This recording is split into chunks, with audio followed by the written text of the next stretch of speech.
back to my channel. I am doing my first bridal look of this year for you. So this is really geared towards the really natural bride, the one who wants the almost no makeup look, but enough so that it will look good on photography and that. And this is also geared towards girls with dry skin. So I will be doing another makeup tutorial in the coming week or two for oily skinned girls, or you know, people who have a little bit more oiliness in their skin, and it will be a bit more full on. But if you want to recreate this look for oily skin, just have a look at the products that I use in that coming makeup tutorial, because you can absolutely recreate this look from using different products, just used in the same method and the same kind of application and that. So yeah, that's it. If you want to see how this is done, just keep watching. And I did post my top 5 bridal foundations there on Friday if you want to see what those are. Thanks guys. Okay, so when it comes to prep work, I'm in contact with my bride and the party on the run up to the day, and I always ask like on the run up or the night before to make sure that everyone comes to me with clean, moisturized faces. And I always make sure no one uses anything too heavy or too emollient, because if you use a really heavy, like slippy emollient or oil-based moisturizer, it can affect your makeup later on.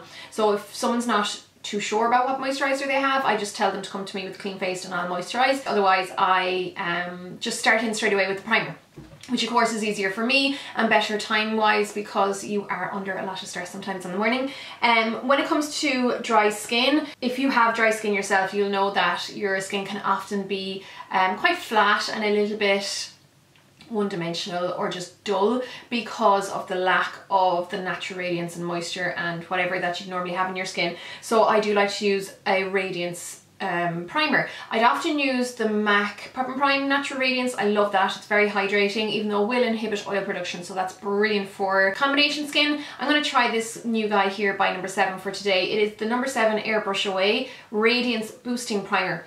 I love the regular one, or the original one of this. It's one of my favorite primers of all time, so I'm really excited to try this guy, and I'm going to pop this all over now. I've been really turned on to number 7 recently, and I've been loving everything that I've been using. I mean, I have had a few bits of their products in the past. I probably used too much here. Don't use too much primer, by the way, because too much can be counterproductive. This has a gorgeous pink opalescence to it, which I am loving already.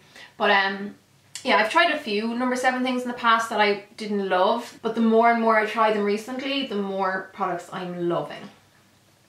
This is somewhat like strobe cream, but it doesn't feel as emollient. It has slightly more of a silicone feel to it, which of course is good for primer.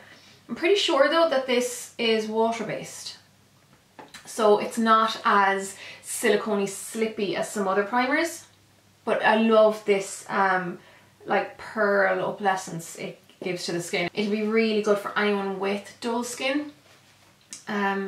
Yeah, and then you could use this under the eye as well. What I like to use though on anyone with a dry under eye area, which would be me as well, is something like this, which is the Smashbox Photo Finish Hydrating Under Eye Primer. So you could use this in place of your regular eye cream if you're not particularly dry under the skin and you just want a primer for that area. I like to use this in tandem with my eye cream. Again, the skincare will have been sitting on the skin for a while, or else blot it off if needs be, so that you're not just adding on loads and loads of extra product. And I've said this before in bridal makeup tutorials, but thin layers, that is the real key to you know, building up the makeup and having it last long. There's no wait time really after applying primer. Some people say that they prefer to wait. You don't really have that luxury on the morning of a wedding, so just go in straight away with your foundation. For this I'm going to use the MAC Face and Body Foundation, and I'm C1. I might need to add a little bit of the white in it. I'm not actually sure how it will suit my complexion at the moment. It's been a while since I've tried it. This is a really lovely water-based foundation. It has like a gel-like consistency. It is brilliant for anyone with dry to normal, maybe a little bit of combination skin. Not great for anyone with oily skin. It doesn't really make your skin oilier, but it has this dewy finish that will just probably give more of a shiny finish to anyone with oily skin than they want. So you make sure that you shake it well in the bottle. Now, one of the best ways to apply this is to put it between the palms of your hand, give it a really good kind of rub to emulsify it, and then press it on. Again, I don't really have the time to be doing that on the morning of a wedding, because you have to like clean your hands and mess around with baby wipes and all that, so I just apply it normally as is. And I love to use a beauty blender on myself, but again, I wouldn't really have that luxury in the morning because I don't have time to be running back and forth to the sink. So I'm just going to use a brush. This is the Expert Face Brush by Real Techniques. And see, there's no real like special method of applying this. I'm just going to buff it into the skin. MAC Face and Body as well is one of the only MAC foundations to be completely SPF free, which makes it all the more photo friendly. It would be used heavily on models backstage as well at Fashion Week, so you know that it's really good for flash photography. Now of course this is a very light coverage foundation. That's what I want for this natural look. You can definitely build it up a little bit more, and especially with that emulsifying it kind of between your palms as well and pressing it on, we'll get a little bit more coverage, but I'm not going to rely on this for coverage. I can use my concealer then to cover any blemishes and anything I don't want shown through. But for me, this is the ultimate second skin foundation. There's loads of other foundations that come out and say they're second skin, but really the MAC Face and Body is utterly skin-like. It is lovely. And if you want a foundation that feels like nothing on the skin, this is definitely the way to go. It is a little bit dark for me. Like when you see it on, my neck is a lot lighter. I think C1 is ever so slightly too dark as well. I would often mix a little bit of the white in with it, but sure, it'll be fine for today. Oh yeah, that's a good thing about this as well. What am I saying? Sure, it's the face and body, so I can bring it down onto my neck. That's what I'll do. I'll just bring it down onto my neck, and I would do this as well in the morning of a wedding, often with the face and body. Just bring it down onto my neck because it's a body foundation. So, I mean, you can see there how much darker it is than my neck, but it is a body foundation, and it's smudge proof. It doesn't smudge and move onto your clothes, so it's great. Now for under eye concealer, I'm going to use my Prep and Prime Radiant Rose highlighter. I actually like to use highlighters under my regular concealer a lot of the time. I just think sometimes it's a little bit more natural and can be less harsh than putting a highlighter on top of concealer. Sometimes this is more than enough coverage for people depending on how their under eye area is. There are different shades of this available as well, and you just use whatever one suits your complexion. I wouldn't apply it to the bride like this. I would apply it onto the back of my hand and then use a brush to apply it for hygiene reasons. And I'm going to just use a brush to buff that in. And I'm pulling this down onto the like under eye area as well, like onto the cheeks, the whole kind of central panel of my face. It really does help to brighten up that whole central area. Now because this video is aimed towards people with dry skin, I'm going to treat the eyelids as if they were dry. You could of course have oily lids with dry skin, but I'll be dealing with oily lids with the oily skinned makeup tutorial for brides, so that will come soon in the next week or two. For dry skin, I like to use something like this, which is the Urban Decay primer potion. Now this is actually good for oily lids as well. I just find that it doesn't dry out my dry lids or other people's dry lids the way say the MAC paint pots or something like that can. And I do tend to do the bridal party, or everyone in the bridal party's eyes before finishing off the skin. It's just because if I was to do the skin first and have all that set and then I made a mistake whereby I had to wipe away stuff, I wouldn't really have a lot of time to be redoing makeup. So I just find that this is the handiest way of doing things. So this is my most used bridal palette. You can see there a lot of things have hit pan. This is rice paper that I need to replace here. I'm going to use Mylar here up in the top corner, which needs to be replaced as well, and that would be my brow highlight.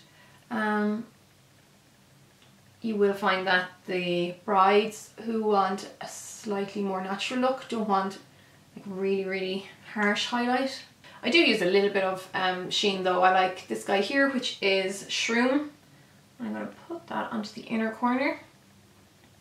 Because it's quite a low level highlight, it's not going to be in your face. And then we'll go into something like Naked Lunch. This is a very light pinky, like champagne colour. Or beige even, pinky beige. It's very, very neutral. And again, it has quite low level reflection. It's not very, very shimmery, but it does have a little bit of a sheen to it. Next I'm going to move to this palette. This is the Master Series 1 Blank Canvas Cosmetics palette. It's a newish one to my collection and I'm quite enjoying it. I'm going to just start off with Core up here, which is a transition shade. It's like, it doesn't come up like much on the skin, but it is a great base for darker shades. Some brides will ask to leave the under eye area clear, but most of the time you'll have a little bit of something under there, so I'm just going to go in with a smaller brush and apply that directly underneath the lower lash line. Okay, sorry about the light change there, but it was starting to get really, really dark because I'm relying somewhat on natural light. So next I'm going to go into Hibiscus here, which is just next to Core, and start to work a little bit of that into the outer corner and into the crease. And because this is more of a natural look we're going for, I won't be going too crazy with contouring the eyes. So again, just work that into the outer corner, just wiggle the brush around and then back and forth in the crease. And that should go on nice and smooth because you have that base on underneath. And if you want, you can apply a little bit of Hibiscus or that darker shade right underneath the eye, more so just on the outer corner. If someone has quite big eyes, I might go all the way around, but I generally just keep it on the outer half because you don't want to close in the eyes. For a more full-on look, you would definitely be a little bit more heavy-handed with product underneath the eye, but for natural looks, you don't want to be too heavy-handed with shadow. And that's all I'm going to be doing for eyeshadow because, again, this is quite natural, so I'm not going to be, it's easy to go overboard if you keep adding colour. Now for eyeliner, you could opt for no eyeliner if you want, but generally it's nice to have a little bit of something, just because obviously features tend to disappear a little bit in photography and you want to define them. So I'm going to apply a very thin line of the Blacktrack Fluidline. This is my eyeliner of choice for bridal work because I find that it just does not smudge or move. I had been using the Inglot one, which is grand, but you need it to use Duraline with it. You can't not get away without using Duraline, if you know what I mean, because it dries up otherwise. And there's just too many instances of brides looking up because it takes forever to dry and then it going up here and kind of messing up the makeup, and if that doesn't really happen with this. I'm just going to use a very, very small brush. I tend to use paint brushes or like pointy ones normally, but this will do fine. I'm just going to pick up some on the back of my hand. Of course you have to work from a palette or your hand so that you're not contaminating this guy. I always leave this upside down on my little workstation as well so that there's no air getting into it, because that never dries up on me. It does for other people, but I think it's because they let air in. And then I need a small mirror for this. I always find it easier to do really thin eyeliner on other people than I do on myself. On myself I just always tend to go a bit bigger, but we'll keep it nice and thin and just make sure there's not too much on the brush. And you could almost just literally press it against the lash line and drag it over. And again, I won't be doing a flick because I am keeping this quite natural. So you can even see that little bit of a difference there. It's just standing out that little bit more, even though it's not obvious that there's eyeliner on because it's so like thinly applied.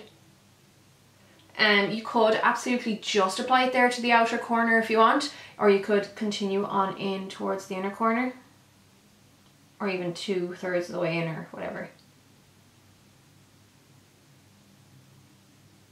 So that would be an extremely thinly applied eyeliner, and that is often more than enough for some people, especially when they don't want it to look like they've got a lot of makeup on their eyes.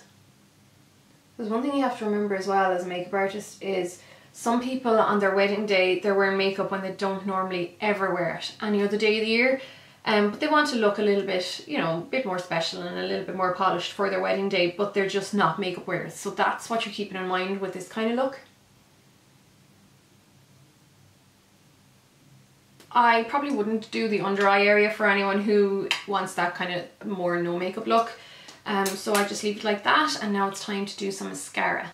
My favourite mascara to use for more natural looks tends to be the MAC the Extended Play Lash, or the Giga Black Lash, which is the blacker version. It's a great mascara. I'm out of it at the moment though. It's a tubular mascara, so it's good for anyone with sensitive eyes as well, because you don't have to rub loads to get it off or use like oil. It comes off with warm water, not with cold, so it's water resistant against cold water, and then you just need warm water to take it off. I have this guy here, which is the BLINC tubular mascara. It's the same thing. This has been around a lot longer than the MAC one, but it's not as well known. And yeah, I'm just going to apply that. These have really, really small brushes as well, so they're great for the bottom lash, and they're also really good for anyone who wants length rather than volume. So that's why I find that it's a little bit more natural. You can see there that it definitely gives definition to the lashes without going overboard. I think I need to throw this guy out though, because it is kind of dry. This is clumping a tiny bit. It normally wouldn't, but this is obviously yeah, it needs to be chucked. I don't tend to ever like to go too overboard with mascara on the bottom lashes. Definitely not with anyone who wants a very natural look. Sometimes it can be nice just to ever so slightly graze the outer corner, just get a tiny bit of definition there. Especially if I'm working on anyone with fair hair whose eyelashes are quite invisible, and because of the colour, it can be nice to run a little bit just along. Sometimes just along the root, and sometimes then throughout the body. Okay, so that's the eyes done. I'll leave the brows till after the skin is finished. I'm going to go in with this Makeup Atelier Paris. It's just a liquid concealer. It's very, very hydrating, and this is yellow based, so it is good for counteracting any purple tones underneath the eye. It's not like the most coverage in the world, but because we already had the Radiant Rose underneath, it'll still cover quite well. Again, it depends on how bad your discoloration is. I could choose a different concealer if someone had very, very discoloured under eye areas. Okay, so we're nearly there. I'm going to apply a little bit of concealer now. This is the Pro Conceal Palette by MAC.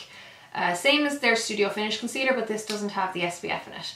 So of course that means it'll photograph a little better, even though I found that the Studio Finish actually photographs fine. I think it's just because it's so pigment heavy that it doesn't really flash back. So what I'm going to do is pick up some product, put it on the back of my hand, so I'm not going to be working from this, which I need to keep clean. You can't sterilise or sanitize like cream products in the pan, it's just impossible. So just make sure they don't get dirty. Then I like to use a little brush, or I'm just going to use this cotton bud today. And then if someone has a few blemishes, like I do, start by just bouncing the concealer over the blemishes and let it sit for a minute. It kind of allows the concealer to like just adhere to the skin. And then if there's anywhere where it's just general redness, you can just pick up a little bit of the concealer and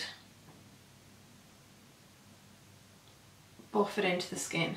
Buff concealer in really well if you can. You don't want it to look too makeup-y on the skin. I'd nearly always do a little bit around the sides of the nose as well, because most women tend to be a little bit red there due to hormones. And a good place to put a little bit of concealer then is on the nose as well. Women, especially when we get a little bit emotional and like cry and all that, our noses just tend to get a little bit red, so it's a good idea to add a little bit extra concealer there as well. And again, buff it in really well. It's not like you want it sitting on top, but it'll just help counteract the redness that'll show through later. If anyone has a little bit of redness that hasn't been covered then by the foundation, because like I said, it's quite a low coverage foundation, use your concealer just to buff over any areas that are red. I forgot to mention as well that the MAC Face and Body Foundation is a film forming foundation, which is why it lasts so long. It's basically like a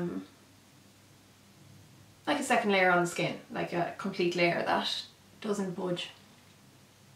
And then once the concealer has been sitting on the blemishes for a wee while, if you literally just bounce your brush over it, it'll help to blend it in. For a natural highlight, I always find cream highlights will be a little bit more natural looking than powder. It's just more skin-like. So I'm going to put a little bit of the Smashbox LA Lights Blendable Lip and Cheek colour. This is in Hollywood and Highlight. It's a great highlight stick. And pop that where you want the light to hit. So I'm going to apply it there to the top of the cheekbones. You could of course then as well do down the centre of your nose and your Cupid's bow as well. Now it's time to powder. Even if you're dry, you still need to powder. You want something to keep your makeup in place. So I'll always do even a very, very light layer of powder no matter how dry someone is. Now if they were... Okay, if someone's on the extreme dry end of the spectrum, we might avoid a little powder. I have done that before, but 99% of people you'll add a little bit of powder. Something like this by NARS is great. I often use the MAC Mineralize Skin Finish Natural on people who want a little bit more coverage because that one is more obvious and significant on the skin.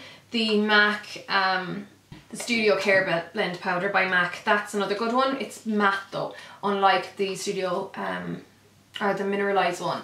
So I use that on pretty much everyone. The reason I'm talking about those though in relation to dry skin is because they do contain natural oils, so they will help to condition the skin.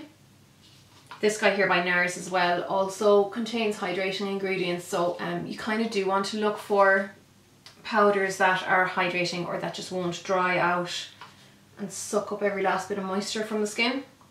I love this particular one though because for natural looks it is imperceptible on the skin. It doesn't add any coverage. It doesn't look like anything on the skin, which is why I love it. Then when it comes to contouring, that would be a no-go, I'd say, on 90% of people who want a natural look. Depends really. Like on myself, I would always contour a little bit, even on my natural looks, just because it's what I like. So I'm going to do a tiny bit. Like nowhere near as obvious as not that I tend to ever do obvious contouring, but I would do it even a little bit less than I normally do. This is the NYX Taupe Blush. Then I'll do a tiny bit down the sides of the nose. Again, really, I don't want it to be too obvious, so I'm going to use the same brush. This is the Zoeva Luxe Face Focus Brush. This one is tapered, so it's quite nice for even working on smaller areas like the nose. Now for cheeks, again, it's very rare that someone will say they don't want any blush. It does happen. You have to just go with it then, but generally, especially people who naturally have a high colouring will often not bother going for it. I'm going to use a tiny bit of my MAC Dainty blush. This is the old packaging, it doesn't look like this anymore. I am holding on to this and my, what's it called? Warm Soul. I have Warm Soul as well in the old packaging, and I'm holding on to them for dear life because the new ones aren't quite the same. So I always brush the blush off onto tissue, especially when I'm working at a bridal party, and just then brush a little bit of that onto the cheeks. It's just kind of to freshen up the face rather than add loads of colour. For brows, I'm going to use, this is not going to be a surprise because I've been using this constantly lately, it's the Smashbox Brow Tech Matte Pencil in Brunette, because I tend to go for natural brows anyhow in my usual looks. I'm going to brush that through. This has a spoolie on the end, which is great because if you do have someone who doesn't want it to look like they have much in their brows, like even pencil can just be too obvious looking, or anything that blocks out an area, so having a spoolie really helps to break up product underneath the hairs. I'm literally just going to leave it like that now so you can see the difference there in the two brows. It just looks that little bit more full and defined compared to this guy. And you can see I'm kind of keeping these inner areas more natural. If someone had a much finer brow that need a little bit more work, I might do it there, but I only work where I need to. I won't put any product where I don't really need it. And again, just use your spoolie to brush through. I will always use a little bit of a gel on a bride's eyebrows, just because they have people kissing them and hugging them and just generally at them all day, and you know that can move the hairs and make stuff go where it's not supposed to go. So generally it would be clear mascara depending on how shy they are of product. This is a Bourjois mascara, which is fine for, let's see, it doesn't really do a huge amount of difference there. So for brunettes this is great. I do have blonde brown mascaras as well for lighter haired girls. Okay, then when it comes to the lips, remove excess lip conditioner. That's one thing I forgot to say actually. I always apply loads of lip conditioner to the lips at the start of the makeup, like when I'm doing the primer and all that, so that it softens anyone's lips throughout the duration of the makeup. I'm going to apply some of my Prep and Prime Lip Prime. This is a lip primer by MAC, and you put that all over the lips and extend it a little bit beyond the lip line. I'm going to use my Flormar waterproof lip pencil. This is great, so inexpensive, but like I tend to use my MAC like Subculture and that in my kit, but personally I would choose this over any of those. I always fill in the entire lip, which I do anyhow, so if you're used to seeing my videos you're not surprised. I mean, generally if someone's going for a really natural look, they're not going to overline their lips, so as much as it pains me, I'm not going to overline my lips because I always overline my top lip. And then, let's see, I'm not a fan of using gloss on brides because it just doesn't last, and especially someone who's not used to wearing makeup doesn't want to be constantly adding product. Something like this though is lovely. This is by MAC. It's from the Ellie Goulding collection, which is out at the moment, but these are often released, like you see these a lot on counter. These are the Patent Polish lip pencils, and they're not very glossy, but they have a sheen to it. Like they're not a wet gloss, if you know what I mean, but they're lovely. It's just a cream lip product, and it's great for anyone who doesn't want loads of heavy coverage, and it's easy to apply as well. Also great for anyone with dry lips because it is so moisturising. So this is in the colour Revved. I'm not sure if I said that. And that, guys, finishes off my natural bride makeup tutorial with dry skinned brides in mind. You could of course do this on someone with oily skin. I will be doing a makeup tutorial for brides with oily skin. Have a look at that just to see what products I use, because you could recreate that look or this look with those products. If you do have oily skin. This of course was just focusing on people with dry skin who wanted a very, very natural look. I do want to point out as well, sometimes people contact me here through YouTube for like bridal inquiries and stuff like that. I don't mind, absolutely don't mind that, but they do tend to get lost sometimes because I get so much stuff coming through on this channel. So try and just contact me through my personal Facebook, which I will link to below, or my freelance Facebook rather, and just email me at SiobhanMcDonaldMakeup.com as well. And yeah, that's it for now, guys. I hope this was helpful. I will leave a full list of products below so you can see what I used. And if you want to see what my top 5 bridal foundations are, of course this is going to be one of them, but I uploaded that video on Friday, so if you want to see what those are, just check that out. And I'll just see you all in my next video, so just take care till then, guys, and slán. Bye, guys.